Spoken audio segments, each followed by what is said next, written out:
Now, the fourth point is to study and practice with right mindfulness in order to accomplish benefiting others. In short, in all activities, observe the state of your mind.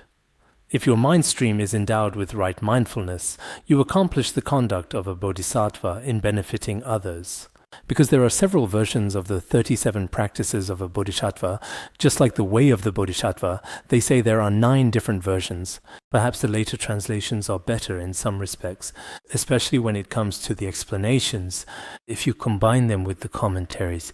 So when we recite from memory, sometimes if our recitation differs a bit from previous versions, indeed, it can often prove to be rather difficult. However, in the future, it is anticipated that these should be standardized and widely considered as the definitive and final version for the present moment. This is primarily because the entirety of the profound and extensive 37 practices of a bodhisattva has already been comprehensively and clearly explained in considerable detail. It's all been completed. In summary, in all our activities, we should observe our own mind. What is the actual state of my mind? Is it in a virtuous state or a non-virtuous state? I would like to explain the final verse here once more. In my opinion, in all our activities, walking, standing, sitting, or lying down, no matter where we are, we should always learn to observe what exactly is the state of my mind. Observe what state the mind is in. Is it in a non-virtuous state or a virtuous state? Or is it in a neutral state? Actually, there are only these 3 aspects. What is the state of my mind today? We often ask, how is your mood? Whether your mood is good or bad. The main thing is whether it is virtuous or non-virtuous. This is indeed very important, because if it is virtuous, it accumulates merit. If it is non-virtuous, it creates negative karma. One's mind stream should be endowed with vigilance and mindfulness. In this way, within your own mind stream, you should possess vigilance and mindfulness, and then accomplish benefiting others. This statement is profound. 37 practices of a bodhisattva is truly genuine.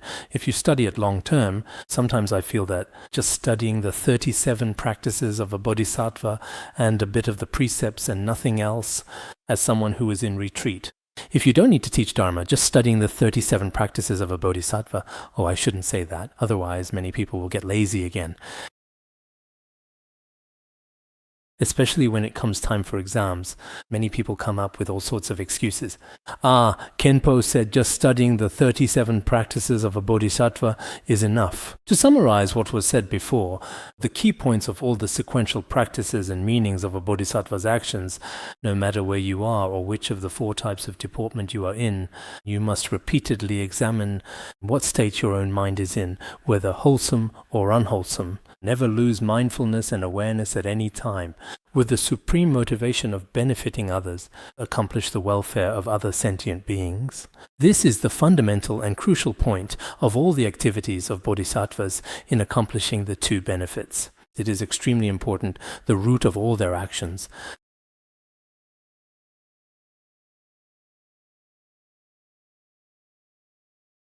Well, that's fine. The previous literal explanation, sometimes the style is a bit different. In addition, it is said in the way of the Bodhisattva, those who wish to protect their vows should diligently guard their minds. If you do not guard your mind, you cannot protect your vows. If you want to be a genuine practitioner, if you wish to keep even a few precepts, I advise you to take good care of your own mind. If you cannot guard your mind, then you will not be able to uphold any vows at all. Whether you seek empowerment, the bodhisattva vows, or the vows of a monk or nun, it will be of no use. If you cannot even observe your own mind, then what vows can you possibly keep? It simply won't work. If you want to uphold your vows, vows here refers to the precepts, then you must guard your own mind. So, how do you guard your mind? This is also explained in the way of the Bodhisattva. With folded hands, I sincerely urge those who wish to protect their minds to diligently and constantly guard mindfulness and awareness. Didn't Bodhisattva Shantideva say this? He said, with folded hands, I beseech you all. If you wish to protect your own mind, the first thing is to diligently guard mindfulness and vigilance. It's not enough to just guard our own minds. We should rely on mindfulness and vigilance. Wasn't this mentioned by Ben Gongjia yesterday?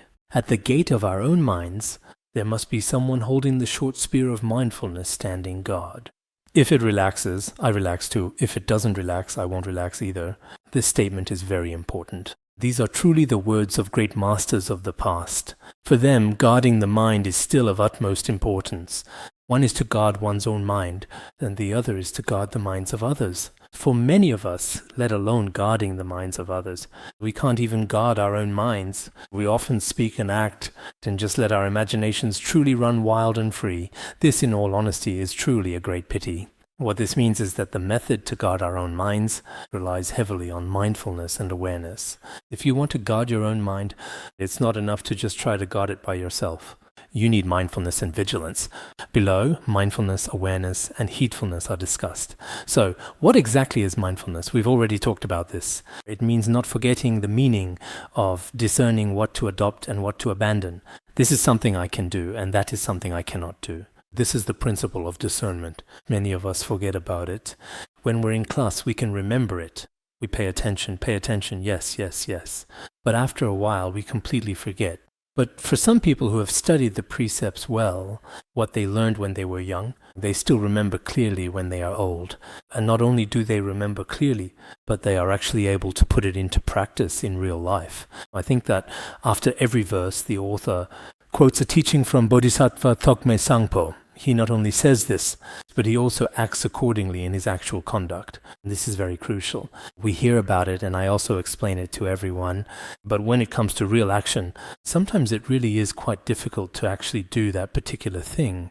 But Bodhisattva Tokme Sangpo was not like this. This might be the difference between a bodhisattva and an ordinary person. Or maybe it's just because our own practice is too lacking. I think so many people have listened to it, and when I was translating it, I wondered if we could talk about it this year, would many of us really be able to put it into practice? That was what I kept thinking during the translation process. Now it seems that this should come to a perfect conclusion, but it's hard to say how much we can actually achieve.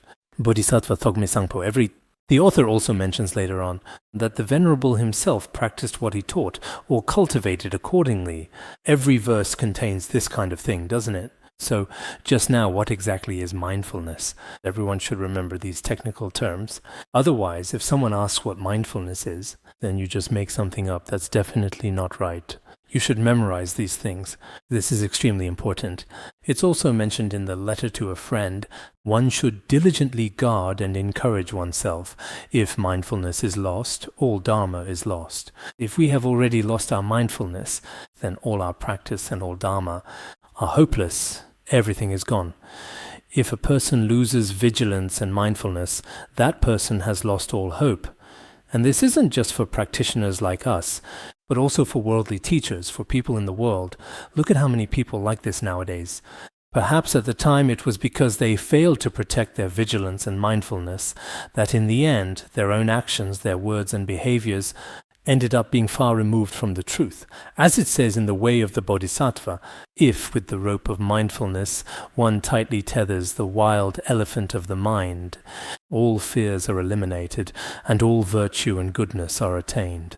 This means using the rope of mindfulness to tie down our mind, which is like a wild elephant. In this way, all fears will disappear, and all merit and goodness will naturally arise. This passage explains the faults of losing mindfulness and the virtues of not losing it. This is what mindfulness is. Here, vigilance and mindfulness are still discussed. We often say we should rely on vigilance and mindfulness, but what exactly are vigilance and mindfulness? Some people have already stayed at the Institute for a long time, I used to ask some of them, but all along, it seems they still don't really understand the precise definition of the term. Actually, for the definition of every Dharma term, you must engrave it in your heart. So what is vigilance? The vigilance is to distinctly observe all actions of the three doors, body, speech, and mind. To observe, do you understand? Mindfulness and vigilance. To see what my body is doing, what my speech is saying, and what my mind is thinking. To frequently observe in this way is called vigilance. Now, when some people explain it, they make it seem as if vigilance is the realization of a first-stage bodhisattva, saying, my right view, vigilance, and so on. But they don't really know what vigilance actually means at all. It refers to distinctly observing and then recognizing whether it is wholesome or unwholesome. In the way of the Bodhisattva, it is also stated again and again, one should deeply observe the states of body and mind. In short, this is the meaning of guarding vigilance. This is what vigilance means. It means observing the state of one's body, speech, and mind. Simply put, this is called vigilance. Both exoteric and esoteric practices on vigilance and mindfulness. The next 2 points sum. Therefore, these two are especially important. As it is also stated in the Buddhist scriptures, all virtuous dharmas are fundamentally based on heedfulness. In fact, if you have vigilance and right mindfulness, you will not be negligent. Heedfulness is a result of vigilance and right mindfulness. How to avoid negligence? By relying on vigilance to avoid negligence. Heedfulness is the foundation of all virtuous dharmas. Its essence is to abandon evil and practice virtue.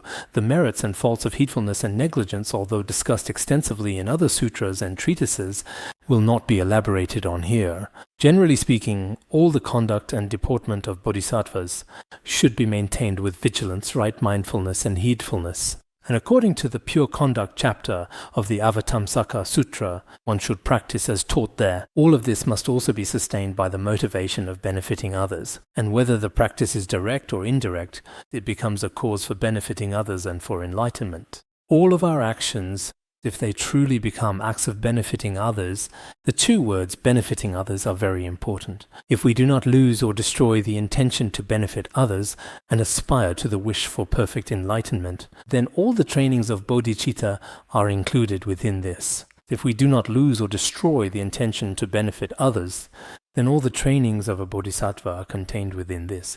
This is what is stated in the King of Teaching Sutra. In the compendium of trainings it is said, to cultivate bodhicitta in all one's conduct, and to take bodhicitta as the foundation for all practices. The trainings of a bodhisattva are nothing more than this, to cultivate this mind. It seems that now, among the lamas and nuns here, the Khenpo's compendium of trainings, everyone is studying it quite diligently. I heard that in a few days they will have finished teaching half of it. Perhaps the other half will be taught next year. At that time I actually felt a bit of desire myself. I thought maybe we should study it again in the future. But it seems the translation is rather archaic and also quite difficult. The content is also quite extensive. In some places, if you just explain it literally, I also took a look at it myself. Both the Tibetan and Chinese versions are not easy to explain. Actually, if you talk about it, there are some particularly excellent scriptural sources. Because as we all know, the wisdom of Bodhisattva Shantideva, for us, is also very much in accord with our needs. If we don't have this opportunity in the future, I also hope you can study on your own or find some way to learn it. Because this year the nuns and lamas, so many people have received the transmission. In this way there are definitely many people who have the transmission. In the future, if you study on your own and then teach others, that is also possible. But who knows, this is just one of our aspirations. If one abandons the intention to benefit others and still wishes to attain Buddhahood, then that is to forsake both the aspirational and engaged bodhicitta. Therefore, whether or not we can directly benefit sentient beings for the time being, we must still do our utmost to try. We must not lose the intention to benefit others. Whether or not you are able to actually benefit them is another matter. But we must not let our altruistic motivation deteriorate. In Nagarjuna Bodhisattva's commentary on bodhicitta, it is also stated, even if one lacks the power to benefit others, that intention must always endure. Sometimes you may truly lack the ability to liberate sentient beings, or the capacity to teach the Dharma and give discourses, but the wish to benefit sentient beings must never be lost, it must always remain.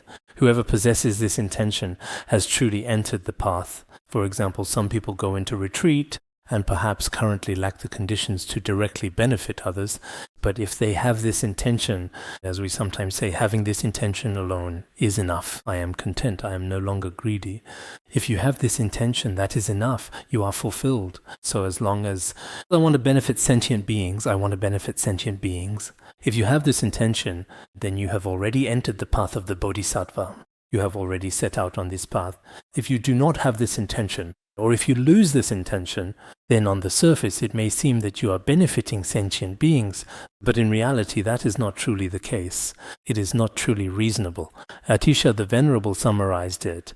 Rely on mindfulness and vigilance. Never be careless. Always guard the senses. Throughout day and night repeatedly observe your mind stream. This is very important. In fact, after each verse the author always specifically uses a teaching from Atisha the Venerable and these great masters. He says that we must have vigilance, right mindfulness, and heedfulness. With these three, we should frequently guard the gates of our senses. Moreover, during the 3 periods of day and night, every day we should observe our own mind stream 3 times. Actually, it doesn't say 6 times during day and night. So, for example, when you get up in the morning, you can reflect, how was I last night? What was the state of my body, speech, and mind? Then at noon you also reflect in this way. Before going to bed at night, reflect in this way, doing this 3 times a day. This is what Confucius and Laozi did as well, examining oneself 3 times a day.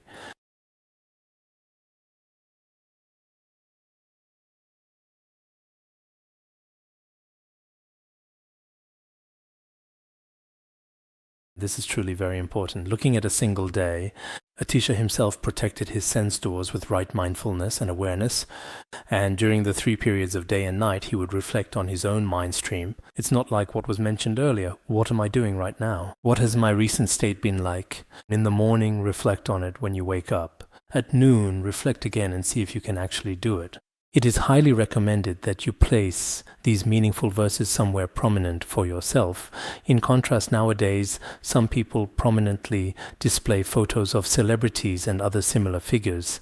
But putting up photos of celebrities in front of you is actually useless. It's these teachings that should be placed there. Observe your own mind stream during the 3 periods of day and night. It is also said that the most supreme virtue is the mind of benefiting others.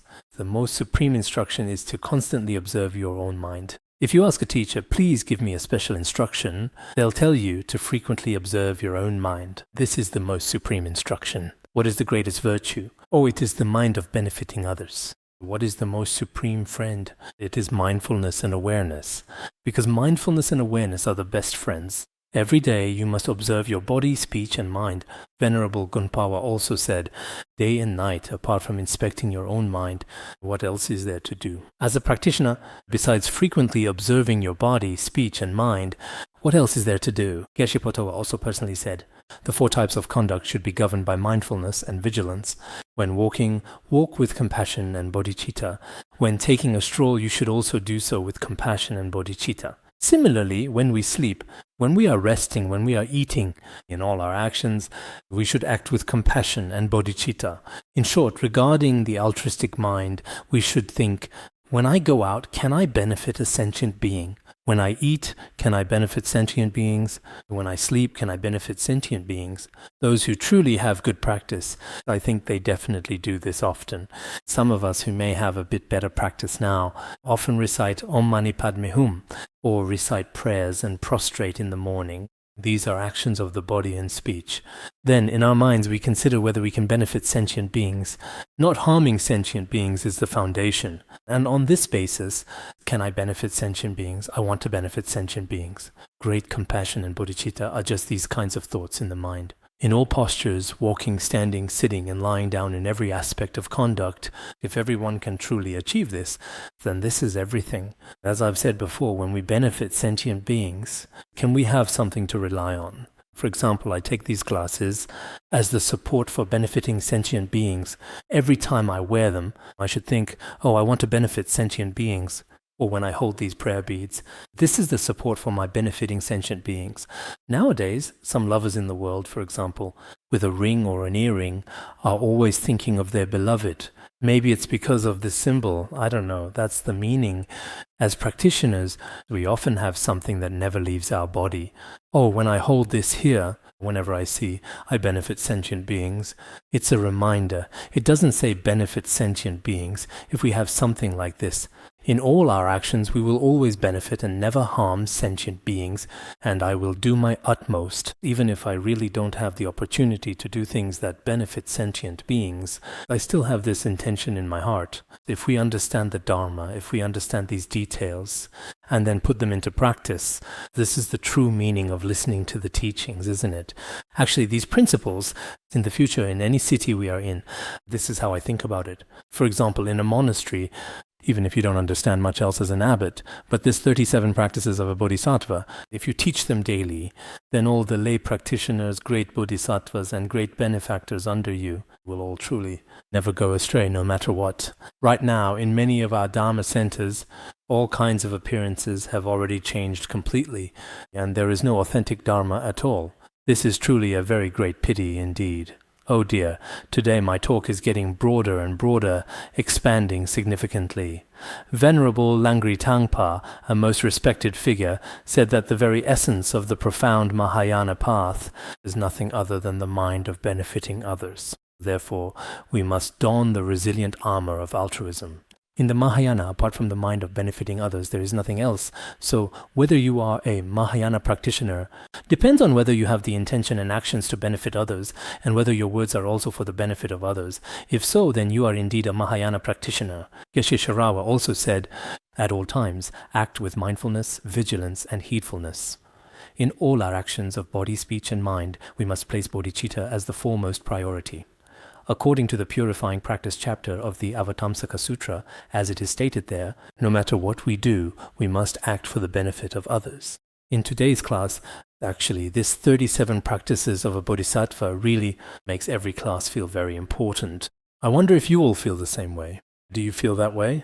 Really, Geshe Dakpa also said, and it's a profound statement, that one must always have the ever-present sentinel of mindfulness and the vigilant like a patrol.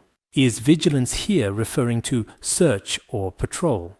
Also, carefulness and heedfulness, these three qualities. Furthermore, Venerable Togum Sangpo Rinpoche said, with vigilance, mindfulness, and heedfulness, one should constantly tame one's own mind. He also said, in short, by maintaining clear awareness and mindfulness, skillfully observing one's own mind, and ensuring that one's actions do not go against the Dharma, doing one's best is especially important. This is also expressed in verse form, isn't it? The content should be the same as what was mentioned earlier. Because of Mahayana Buddhism, one gives rise to the altruistic mind. A bodhisattva acts for the benefit of others through the three doors of conduct. The Venerable also truly puts this into practice. This is what I admire the most. Every time it is always that the Venerable truly puts it into practice. Bodhisattva Thogme Sangpo really is remarkable in this regard. Although when we talk about it, we feel, wow, this is great, this is wonderful. But when we actually encounter situations, sometimes it is still very difficult. Basically, we have now finished discussing the entire main text. Next, there may still be the dedication of merits and similar topics.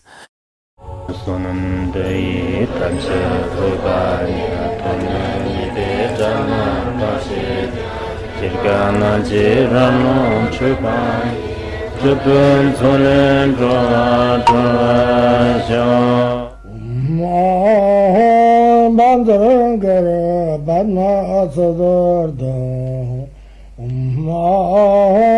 Bandangara Badma Sodargye Bandangara Badma Sodargye